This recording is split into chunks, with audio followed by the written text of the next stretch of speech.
Neftçinin yeni baş məşqçisi Yuri Vernidub. Siz bu kitabı oxumalısınız. Hər halda heç olmasa müəyyən müddət stolunuzun üstündə olmalıdır. Ağırlığına baxın, genişliyinə baxın. Bu Neftçinin tarixidir. Bu çox məşhur Azərbaycan futbol klubunun bütün tarixidir. Ola bilər o tarixdə maraqlı günlərdə olsun, zəif günlərdə olsun. Amma siz bilməlisiniz hara gəlmisiniz və hansı klubun baş məşqçisiniz. Düzdür, Ukrayna mətbuatına müsahibədə demisiniz ki, sizə 10 gün vaxt lazımdır ki, biləsiniz komanda nə gündədir, necədir. Komanda pis vəziyyətdədir, komanda yaxşı deyil.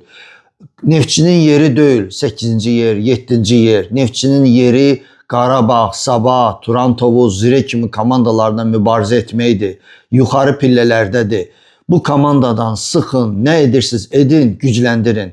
Özünüz də demisiniz ki, sizə Ukraynadan xüsusi icazə veriblər ki, Azərbaycanda işləyəsiniz. İcazəni almışsınız, başlamışsınız məşqlərə. 3 gündən sonra Sumqayıtla oyun var. Qələbə gözləyirik.